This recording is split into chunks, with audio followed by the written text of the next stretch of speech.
سورة الفتح آیت نمبر 8۔ اعوذ باللہ من الشیطان الرجیم، بسم اللہ الرحمن الرحیم۔ انا ارسلناک شاہدا ومبشرا ونذیرا۔ صدق اللہ العظیم۔ آج کی آیت مبارکہ میں اللہ جل شانہ آپ صلی اللہ تعالی علیہ وسلم کو مخاطب کر کے بیان فرماتے ہیں، انا ارسلناک، اے نبی ہم نے آپ کو دنیا کے اندر بھیجا۔ آپ کی رسالت، آپ کی بعثت یہ ہماری طرف سے ہے۔ گویا کہ آپ صلی اللہ تعالی وسلم کی رسالت کی حقانیت کو بیان کیا جا رہا ہے۔ یہ نہیں کہ آپ اپنی محنت سے، اپنے کسب سے نبی بنے، بلکہ اللہ نے آپ کا انتخاب کر کے آپ کو نبی بنایا، اور دنیا کے اندر جو اللہ نے آپ کو بھیجا تو آپ کی صفات میں سے ایک صفت ہے کہ آپ کو شاہد بنا کر بھیجا۔ شاہد ایک ترجمہ اس کا کیا جاتا ہے آپ کو گواہ بنا کر بھیجا۔ وہ گواہی کیا ہے؟ وَكَذَلِكَ جَعَلْنَاكُمْ أُمَّةً وَسَطًا لِتَكُونُوا شُهَدَاءَ عَلَى النَّاسِ وَيَكُونَ الرَّسُولُ عَلَيْكُمْ شَهِيدًا۔ اللہ نے اس امت کو وسط امت بنائی، اور یہ جو امت ہے اس امت کو اللہ نے گواہ بنایا تمام امتوں پر قیامت کے دن۔ تو جب انبیاء علیہم السلام قیامت کے دن دعویٰ کریں گے کہ اللہ ہم نے آپ کا پیغام اپنی امت تک پہنچایا تھا، تو اللہ جل شانہ انبیاء علیہم السلام سے ان کے دعوے پر دلیل کا مطالبہ کریں گے۔ تو وہ کہیں گے جی ہمارے پاس امت محمدیہ گواہ کے طور پر موجود ہے، اور اس امت تک پیغام پہنچانے پر آپ صلی اللہ تعالی وسلم خود گواہ ہوں گے۔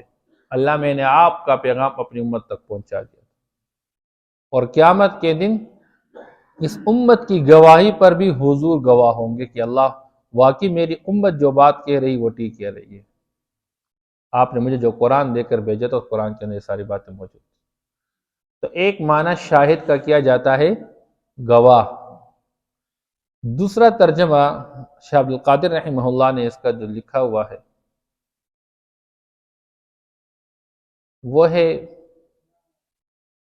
معلم، یعنی ہم نے آپ کو معلم بنا کر بھیجا،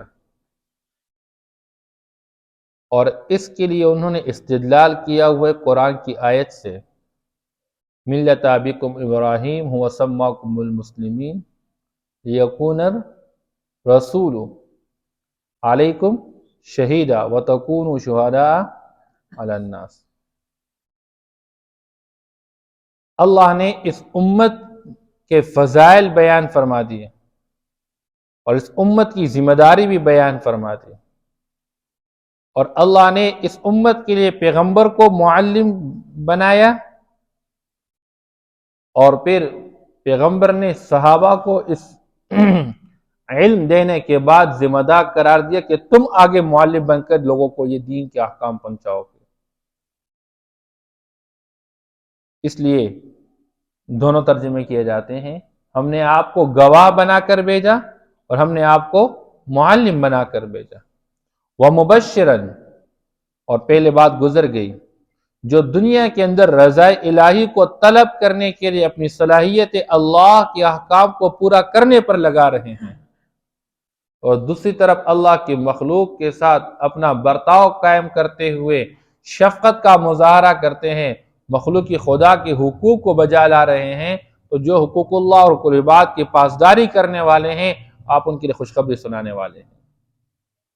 لیکن وَنَذِيرًا، ہم نے آپ کو ڈر سنانے والا بھی بنایا، تو ڈر سنانے والا ان لوگوں کے لیے جو اللہ جل شان کے احکام کو بجا نہیں لا رہے ہیں۔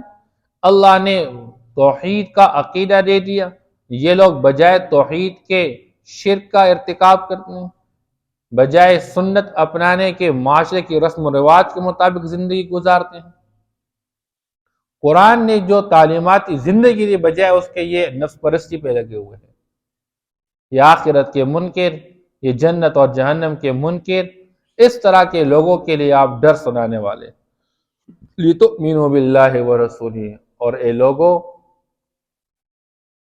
تمہارا کام اور ذمہ داری یہ ہے کہ تم اللہ اس کے رسول پر ایمان لے آؤ۔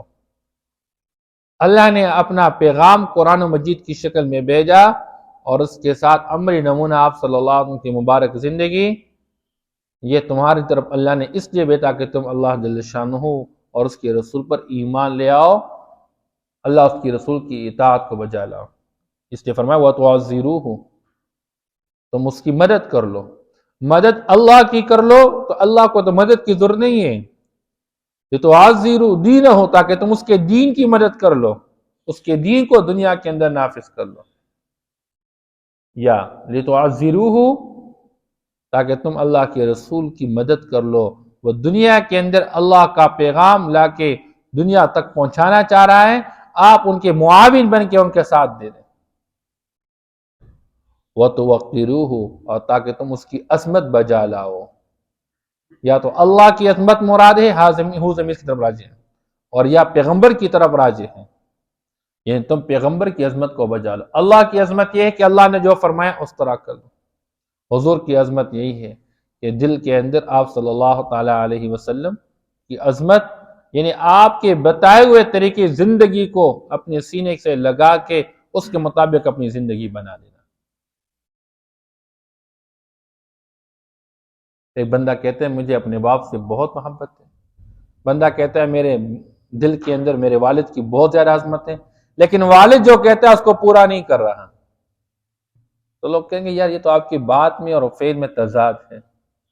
ہم کہتے ہیں ہمیں رسول سے محبت ہے، ہم کہتے ہیں ہمارے دل میں آپ صلی اللہ علیہ وسلم کی عظمت ہے، لیکن صبح سے لے کر شام تک میری زندگی کس کی طرح گزر رہی ہے؟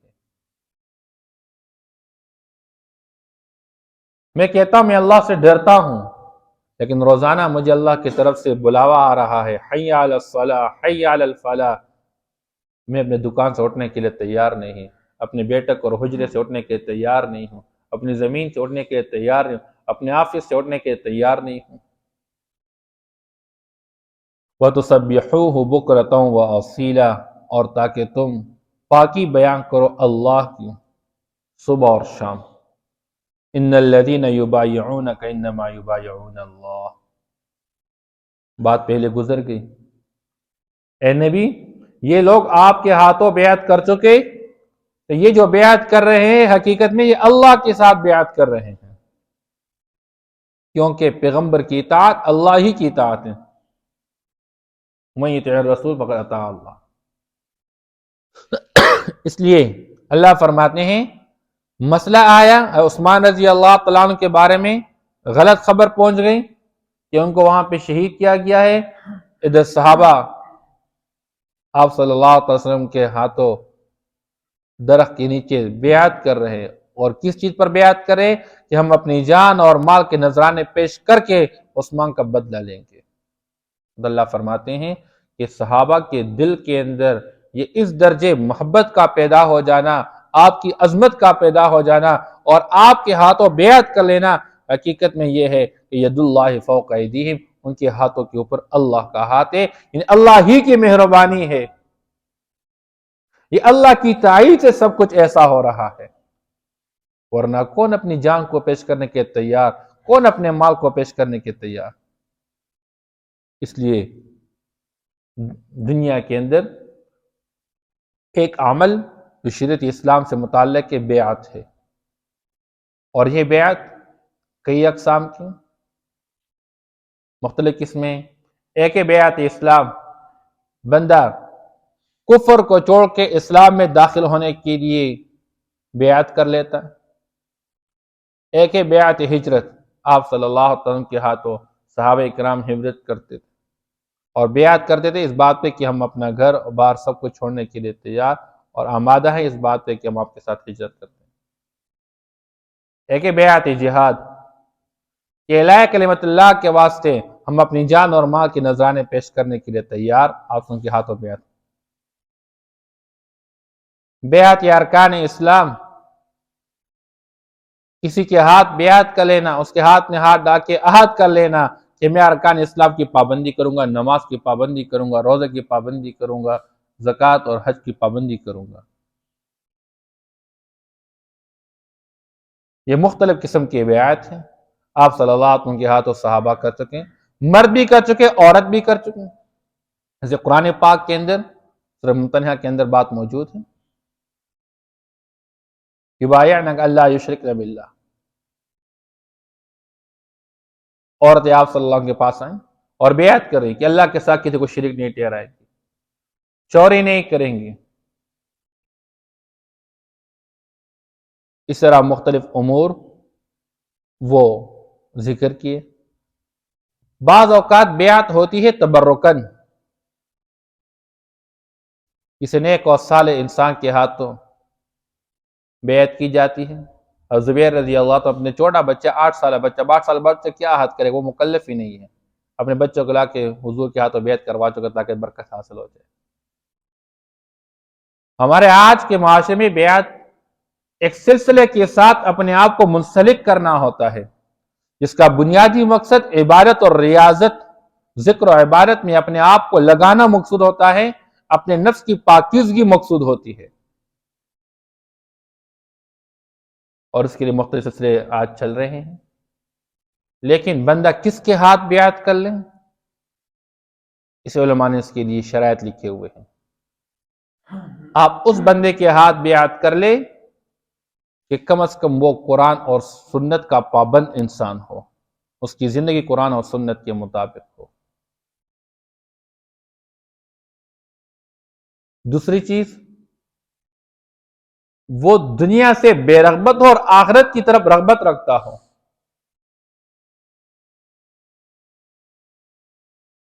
تیسری چیز علماء فرماتے ہیں کہ وہ خودرو نہیں ہو، ایسا نہیں کہ باپ وفات پا چکا اور بیٹا اس کی جگہ بیٹھ گیا اور لوگوں کو بیعت کروا رہے، بلکہ وہ خود کسی نیک اور صالح انسان کی صحبت میں بیٹھ کے باصلاحیت بندہ ہو، نیکوکار بندہ ہو، تو وہ خود کسی کی صحبت یافتہ ہو، نیک انسان ہو۔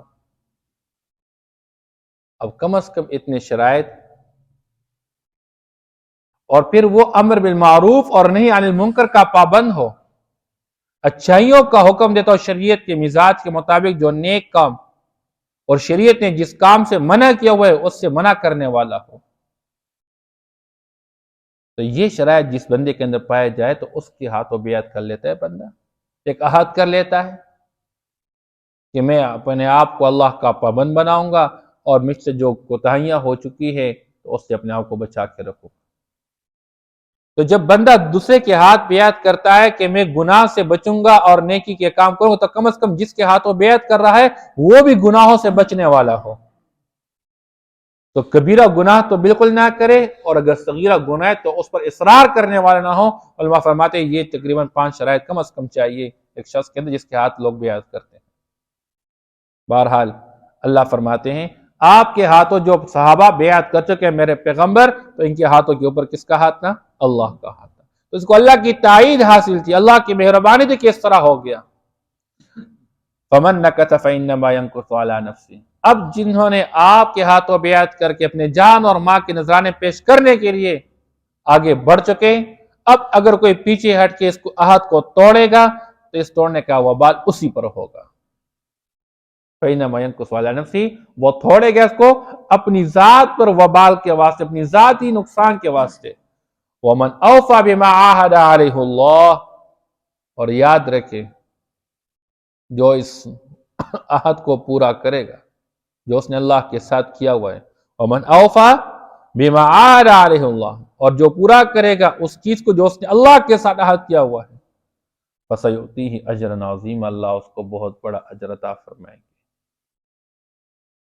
اس لیے مسلمان کا مزاج انہی آیات مبارکہ کی روشنی میں یہی ہونا چاہیے کہ آپ صلی اللہ تعالیٰ علیہ وسلم جو خوشخبری سنا کر لے کر آئے ہیں، جن اعمال کی بنیاد پر ہم انہی اعمال کے پابند بن جائے، اور جن چیزوں کو سے ڈرا چکے ہیں، جس پر وبال اور عذاب کے وعید سنا چکے ہیں، اس سے اپنے آپ کو بچانے والے بن جائے، اور ہم اللہ کے ساتھ، اللہ کے رسول کے ساتھ ایک عہد کر لے کہ ہم اللہ جل کے منشا کے خلاف کوئی کام نہیں کریں گے، اور ہماری زندگی وہ اعلاء کلمت اللہ کے لیے ہوگی۔ میری زندگی کا مقصد، میری جوانی، میرا بڑھاپا، میرا مال اور میری اولاد، وہ سب کچھ اللہ کے دین کی سربلندی کے لیے استعمال ہوگا۔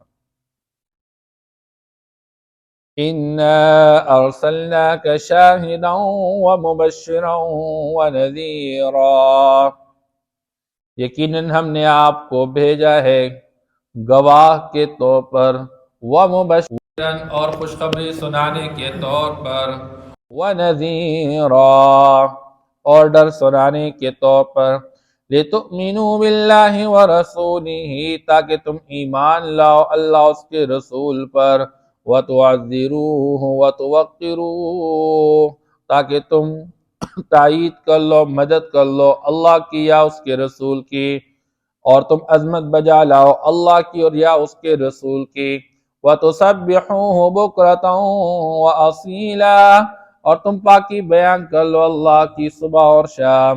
إِنَّ الَّذِينَ يُبَايِعُونَكَ إِنَّمَا يُبَايِعُونَ اللَّهَ یقیناً جو لوگ آپ کے ہاتھوں بیعت کرتے ہیں تو وہ اللہ ہی کے ہاتھ میں بیعت کرتے ہیں، وہ تو ان کا عہد اللہ ہی کے ساتھ ہے۔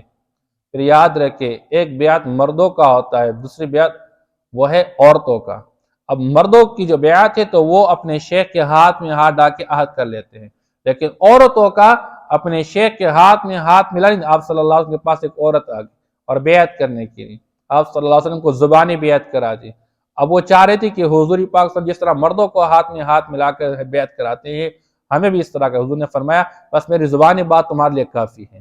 اس لیے نیک اور صالح انسان جب عورتوں کو بیعت کراتے تو وہ سامنے بیعت نہیں کہ وہ پردے کے پیچھے زبانی بات کراتے، وہ کافی ہو جاتی ہے۔